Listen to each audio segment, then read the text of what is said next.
It's October 2009, and Woody Harrelson has a zombie comedy to promote. But before he can do so on The Late Show, David Letterman has something to share. And so, after his monologue, Letterman took to his desk, telling those in the Ed Sullivan Theater that he had a story to share. No top 10 lists, no stupid pet tricks, no visits to the Hello Deli. For 10 minutes, David Letterman laid it out.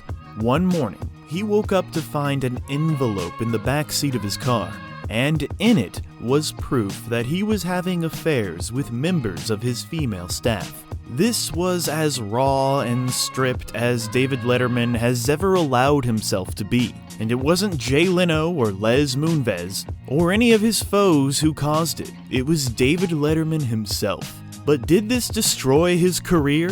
Did it ruin his reputation? Was he still able to be funny? Was he able to bounce back? So yeah, what the f*** happened to David Letterman? But to truly understand what the f*** happened to David Letterman, we must begin at the beginning, and the beginning began when he was born on his birthday, 1947, Indiana. Born to his mother Dorothy, who was a frequent staple around Mother's Day and Thanksgiving on his later programs. Letterman proudly attended Ball State University, taking to communications, and quickly being fired from the public radio station. He was a touch too radical for their tastes, but Letterman would press on, earning a spot as an Indiana weatherman with an unorthodox approach, once congratulating a tropical storm on being upgraded to a hurricane. He would also serve as a host of a children's show and a late-night movie showcase, wherein he took to blowing up replicas of the station building. As he built his reputation in small venues such as this,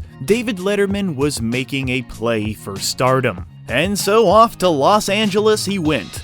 At that time, the Indiana entertainment industry wasn't exactly booming. Mr. Letterman started doing stand-up comedy at the famed Comedy Store, spitting out lots of funny jokes and making lots of folks laugh. Out loud, LOL. And he actually got a chance to audition to play Ted Stryker in Airplane, but he horribly failed at that audition and did not get the part, which he admitted was for the better. He would also appear in Mork and Mindy, but that kind of stuff, it just wouldn't suffice.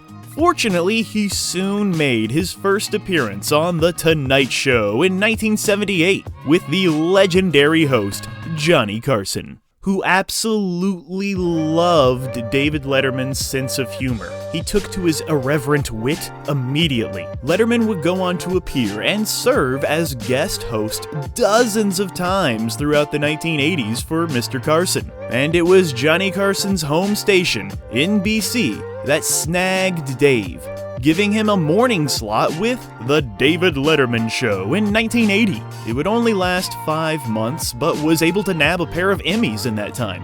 In 1982 came Late Night with David Letterman on NBC, positioning himself as the, quote, rightful successor to Johnny Carson over the course of nearly 2,000 episodes. It was here that David Letterman perfected his style, packed with snark, stunts, and shtick, delivering us some hilarious top 10 lists, some funny, frequent stupid pet and human tricks, and some occasional bits with the monkey cam, which, yes, was a camera strapped to a monkey. Anything was possible on this late night program. David would do whatever surreal material he wanted to air. It was beautiful, it was perfect, it was freaking art. One major segment came in its debut year, when absurdist performance artist Andy Kaufman was slapped by pro wrestler Jerry Lawler. It was an immediate highlight reel moment which blurred the lines of not only fact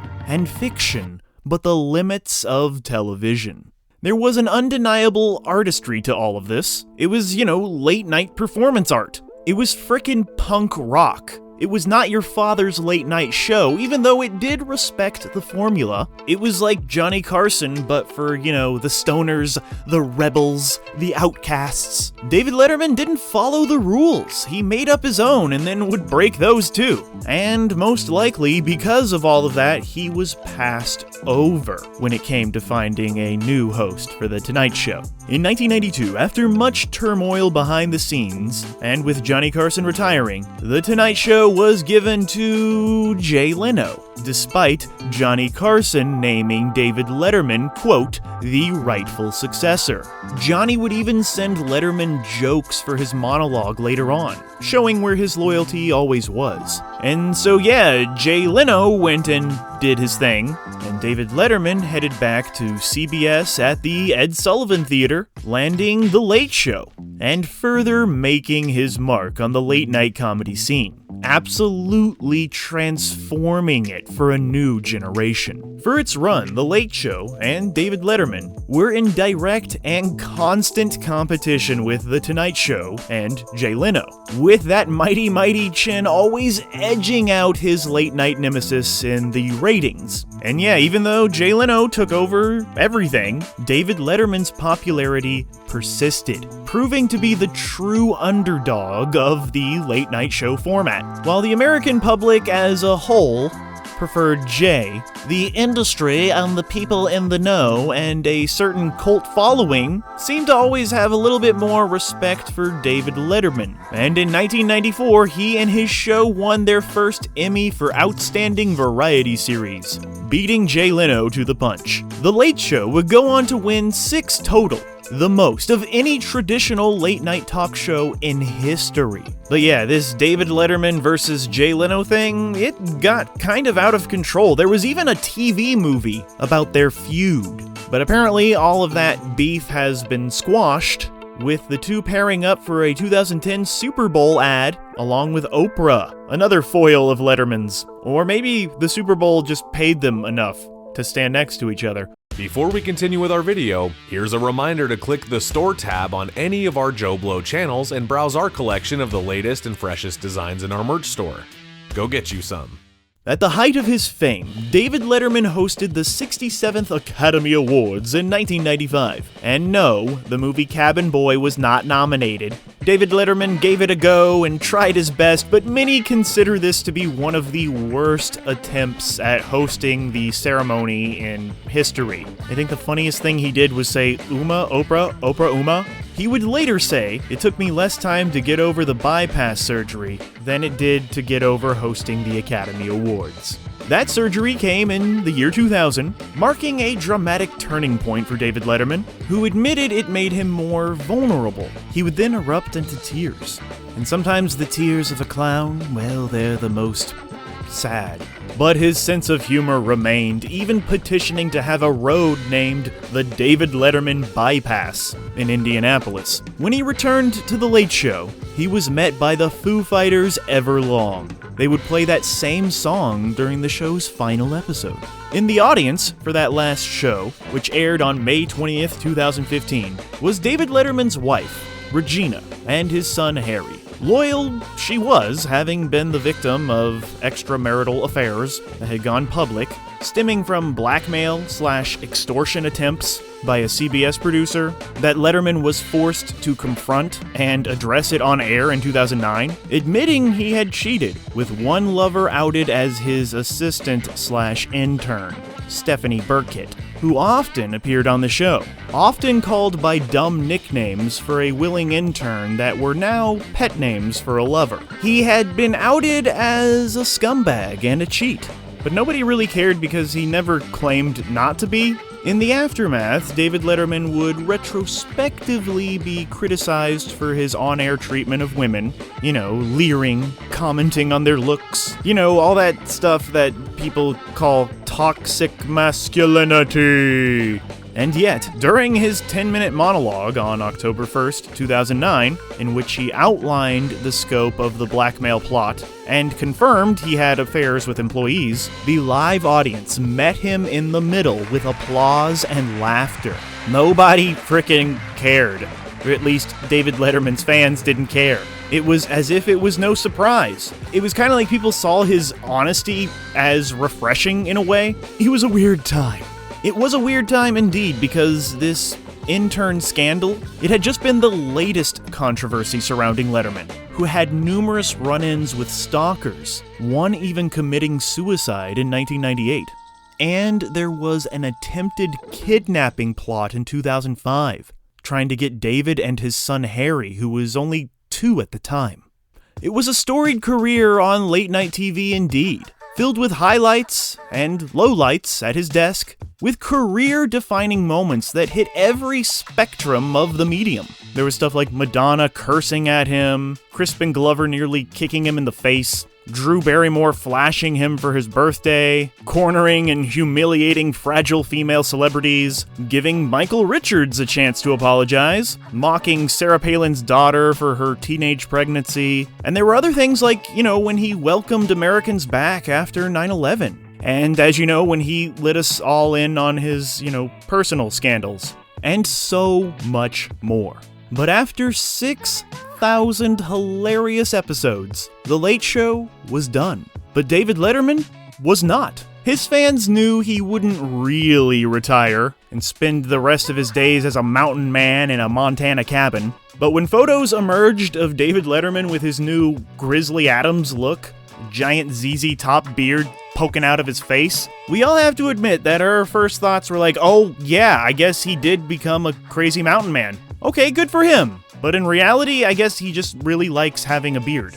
But by 2018, David Letterman was back to it, signed with Netflix for a show that has a title that's called this: My Next Guest Needs No Introduction. Which, is like a really long title, but it's frickin' perfect for Mr. Letterman. It's nice to see him have a little bit more freedom on Netflix, but still sticking to, the formula and what we love about Dave. And this dude, he likes to talk to everybody. He's interested in everyone. He interviews people like, Kim Kardashian, to Kanye, to Obama, to President Zelensky. All those people that you love or you hate, depending on who you are and what you love and what you hate. But no matter who the celebrity is, David Letterman is always able to get an interesting interview out of this, famous, special person. This show, My Next Guest Needs No Introduction, it's the perfect transition for David Letterman, showing that he has matured, but still has stayed the same, still sticking to his roots. His humor, his curiosity, his honesty, it's all still there, but he's playing the field a little bit different. I like this new Dave, and I think John Mulaney's involved in the show now somehow, so that's nice. Helping the new generation of comedy.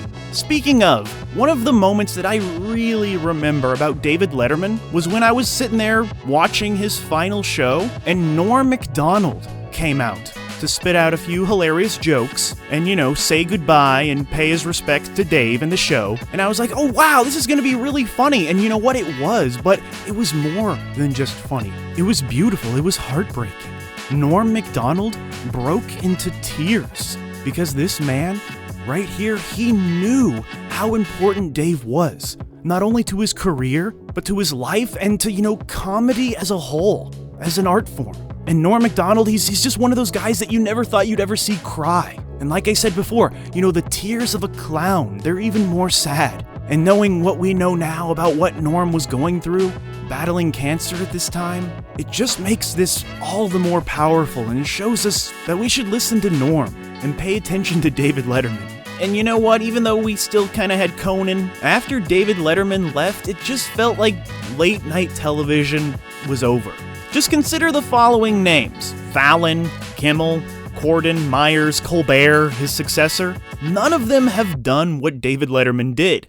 The spirit, the soul of late night comedy, it's just not there anymore. These guys have resorted to playing games with the celebrities. All they care about are the tweets and the YouTube clips. Late night has literally become celebrity game shows. And I know a lot of people like it, but it's just not the same, and I want things to stay the same. But late night television, it's just so safe now. Everyone's so obsessed with getting that viral moment, and it's basically just become, political propaganda. Yes, we get it. You want us to vote this way. Thank you. Now, just tell us a fucking joke now, please. It just seems like all these new comedians in suits, they've lost their edge. They're afraid to flip the bird to the network or call out the big guy, challenge the man in charge.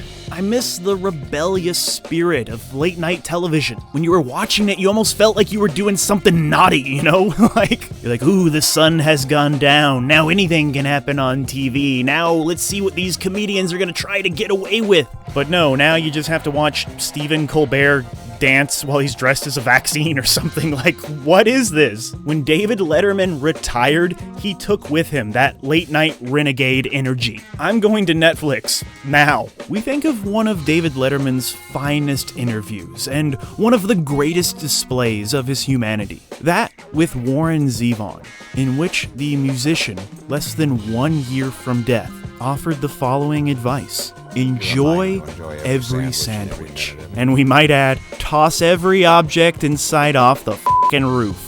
How fitting as a literal and metaphorical embodiment of everything David Letterman was at his peak. And who knows, maybe he's got another peak left in him. So nobody should give a f*** about what the f*** happened to David Letterman, because he's doing just fine.